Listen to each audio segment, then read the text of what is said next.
Hola, muy buenas tardes. Mi nombre es Rodrigo Munguía. Soy licenciado en Filosofía, titulante en Historia por la Facultad de Filosofía y Letras. De igual manera tengo un posgrado, una especialización en Historia del Arte y cursé la maestría en Estudios en Psicoanálisis aquí mismo en la Universidad del Claustro de Sor Juana, ¿no? Entonces, para mí es muy agradable y es un placer estar con ustedes y pues bueno, adelante con las preguntas. Te agradecemos el tiempo, Rodrigo, y empezamos con esta entrevista. Ujú. La primera pregunta que tenemos es, ¿qué es la locura para la corriente sí? Ahí creo que habría que definir por lo menos dos vertientes. La primera, justamente a partir de el análisis de las discursividades que hace Foucault, la locura podría entenderse precisamente como ello, como un discurso, ¿no? Discurso que incluso en el análisis histórico que hace Foucault sobre el concepto da cuenta de que en el momento de la posterior a la Revolución Francesa, la locura va a tener una episteme, es decir, una serie de marcos conceptuales y teóricos que van a posibilitar, en todo caso, dicha discursividad, mientras que para otros saberes sí, como pueden ser la psiquiatría, pues la locura remitiría a estructuras clínicas y desde la psiquiatría, por supuesto, habría una base orgánica para poder establecer dicha estructura, ¿no? Para el psicoanálisis remitiríamos a la cuestión de la estructura clínica, pero sobre todo para Lacan, y estoy pensando en el seminario 3, la locura tendría que ver más bien con el paradigma del lenguaje. Muy bien. Nuestra siguiente pregunta es, ¿la locura tiene una carga más biológica o sociocultural? De nueva cuenta, habría que distinguir. eh, para Lacan no sería una cuestión biológica, sino una cuestión incluso del lenguaje, como digo, ¿no? Para la psiquiatría definitivamente hay una causa orgánica, y esto no quiere decir que sean contrapuestas, porque más allá del análisis del lenguaje, eh, digo, finalmente Lacan estudió psiquiatría y Freud era un neurólogo, perdón. Entonces, hay una base orgánica que el psicoanálisis no ignora, pero la cuestión fundamental sería precisamente algo del orden del lenguaje, para Lacan, por ejemplo, ¿no? Entonces, ahí es donde se va a poner el acento para el psicoanálisis, no tanto en las causas orgánicas, a diferencia de lo que era la psiquiatría. Entonces, en realidad, no habría una respuesta para esa pregunta, sino que tendríamos que considerar cuáles son los paradigmas y los supuestos de los que partirá la psicología, el psicoanálisis o la psiquiatría, en todo caso. Muy bien.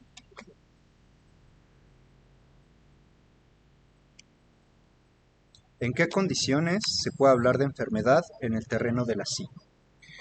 También depende, ¿no? Porque si en algo va a poner, si algo va a poner en duda el psicoanálisis, es el carácter patológico del síntoma, ¿no? ¿Qué quiero decir con esto?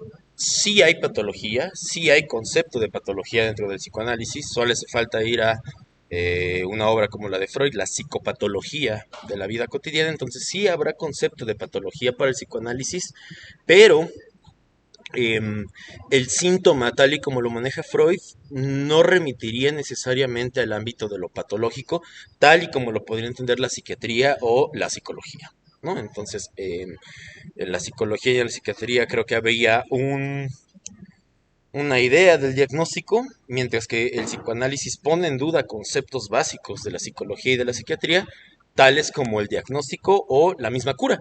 Quizás esa es una de las partes más radicales del psicoanálisis lacaniano. El propio Lacan pone en duda el concepto mismo de cura. Poner en duda el concepto de cura pone en duda el concepto de normalidad, el concepto de diagnóstico y el concepto de patología también, ¿no? Michel Foucault nombra nuestro mal locura como enfermedad de la adaptación.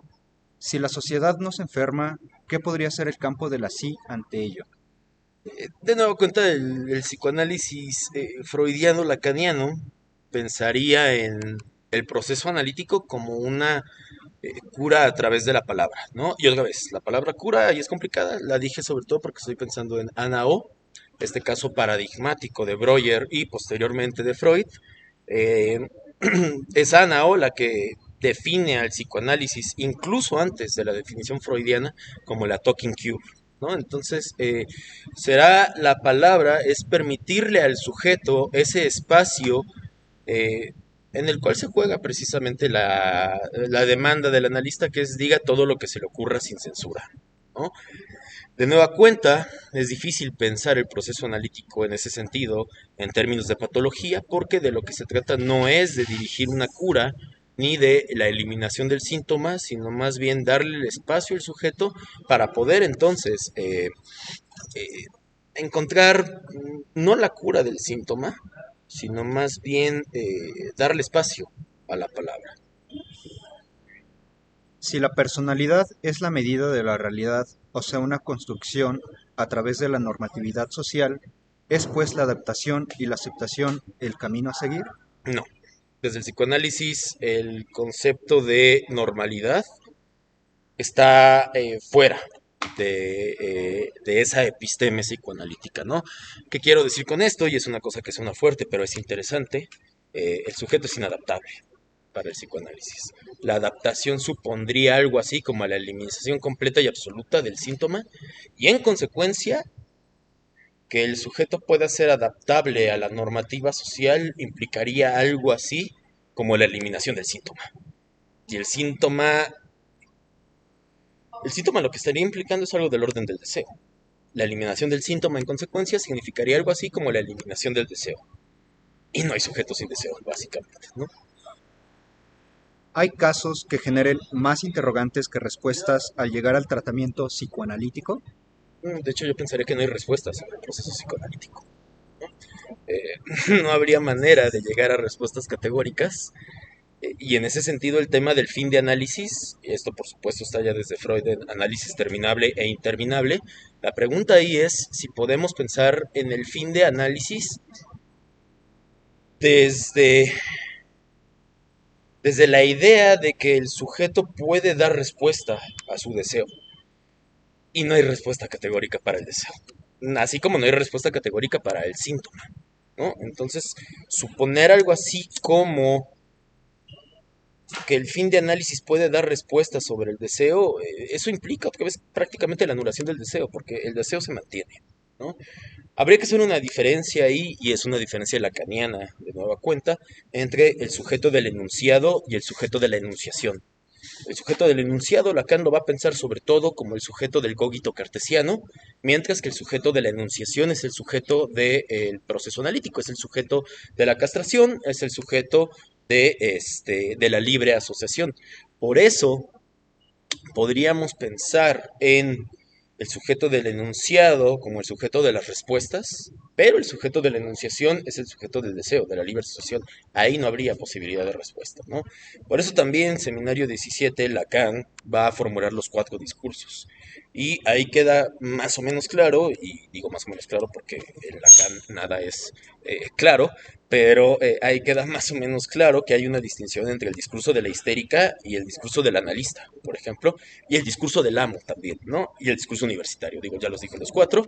Ahí queda claro que la discursividad tiene sus particularidades y precisamente en el discurso del analista no es el significante amo el que se estaría jugando. El significante amo sobre todo tiene que ver con el discurso del amo, el discurso de la filosofía en última instancia. El significante del saber tiene que ver con el discurso universitario. Lo que es interesante es que el agente del discurso de la histérica y del discurso del analista no es el significante amo y no es tampoco el significante del saber, ¿no? Entonces, creo que en el discurso analítico no habría posibilidad para algo así como respuestas definitivas o categóricas, porque lo que se está jugando es el deseo del sujeto. Y eso, en tanto que remite a lo inconsciente, pues no tiene entonces respuestas definitorias o categóricas. Si es meramente subjetivo, por así decirlo. Es el caso por caso, es la Claro. estricta ni siquiera particularidad, es la estricta singularidad del sujeto del lenguaje. Bien. Si el DSM-5 es el parámetro para diagnosticar desde la psiquiatría, ¿cuál sería el parámetro de diagnóstico desde el psicoanálisis? No hay parámetro y no hay diagnóstico. Yo diría que esa es una de las partes más radicales del psicoanálisis y sobre todo del lacaniano. En la dirección de la cura y los principios de su poder, ahí justo es donde Lacan dice, no estamos en el terreno de lo diagnosticable, ¿no? Y en ese sentido, de nueva cuenta, la teoría le sirve al analista solo como una guía. Pero también lo que va a decir el psicoanálisis es no hay estructuras puras, no hay una histeria pura no hay una esquizofrenia pura, no habría tampoco una perversión pura, porque esos son momentos analíticos en el sentido de la teoría. Pero ahí el sujeto del lenguaje, el sujeto del proceso analítico, el sujeto de la castración, no hay una estructura pura e inamovible desde la cual se pueda trabajar.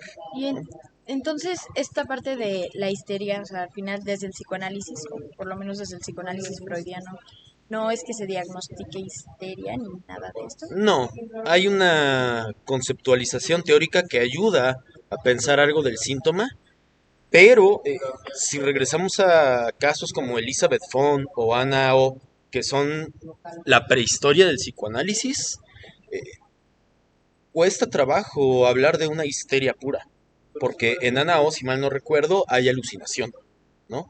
Claro, si nos pusiéramos muy ortodoxos, diríamos, si hay alucinación, estamos ante una psicosis, y eso es falso. Vamos a encontrar que hay alucinación en la psicosis, pero también puede haber alucinación en la neurosis, ¿no?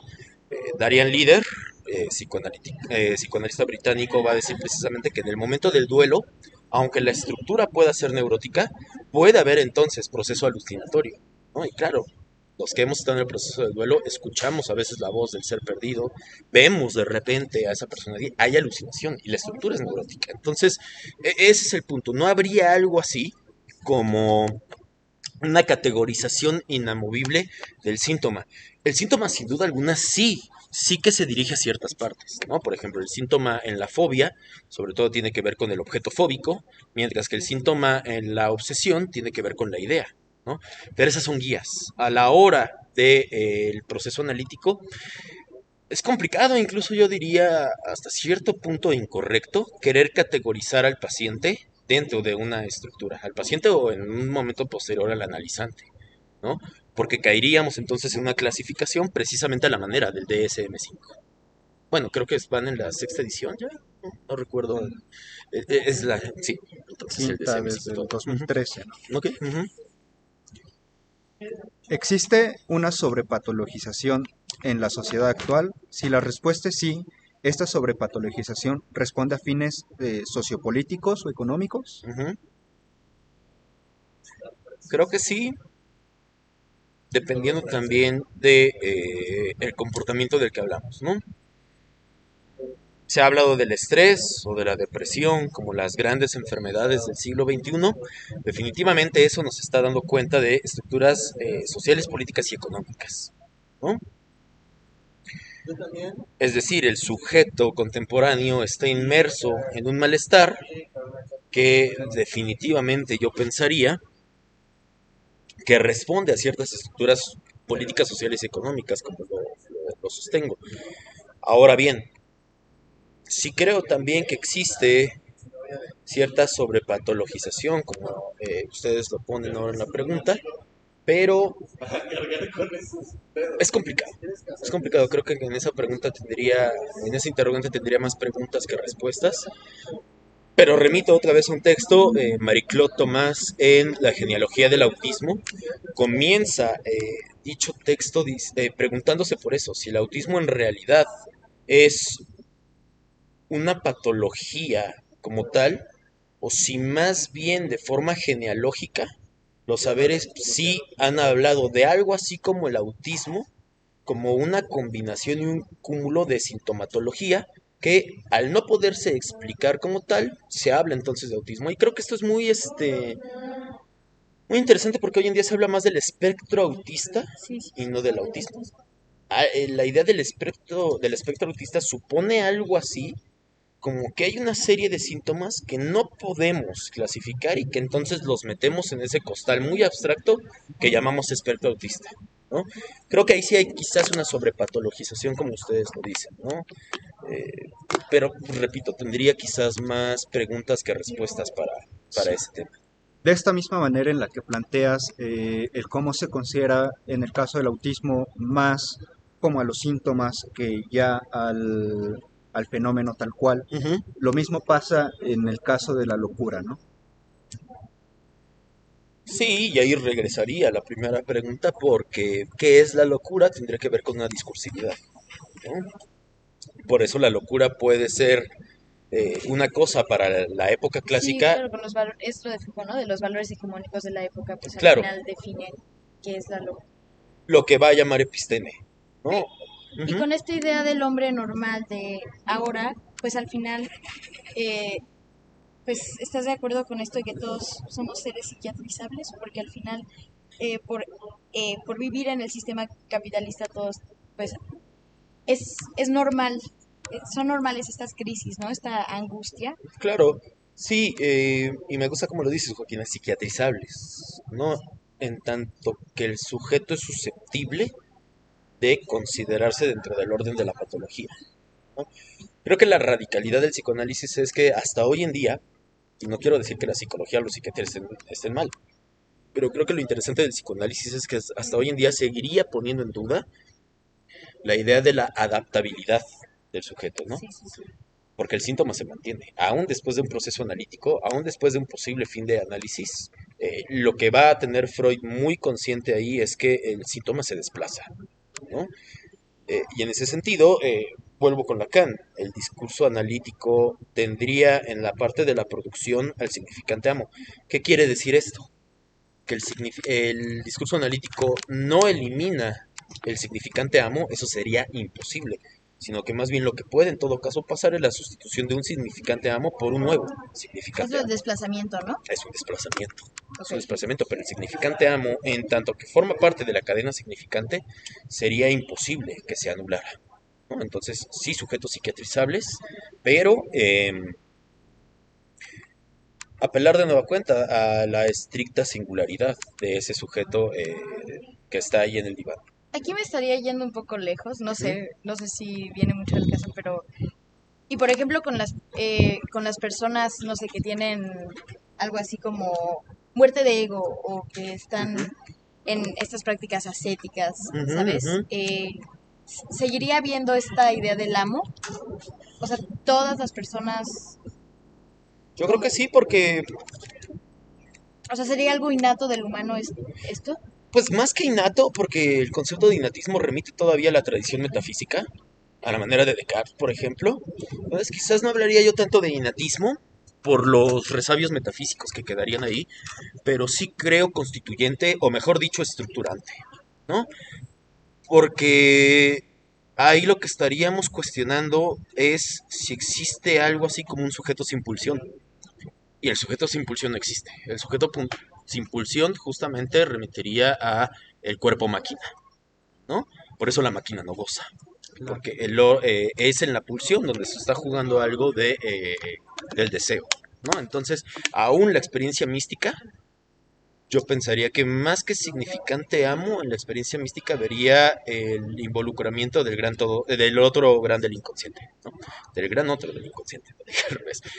Claro, textos como Kant con Sade de Lacan nos ayudan a ver cómo en experiencias que incluso tienen que ver con el imperativo del goce, tal y como se plantea, o eh, y más que en Kant con Sade, creo que más bien el seminario 20 sería el que ayudaría, porque la experiencia mística está atravesada también por ese gran otro del inconsciente.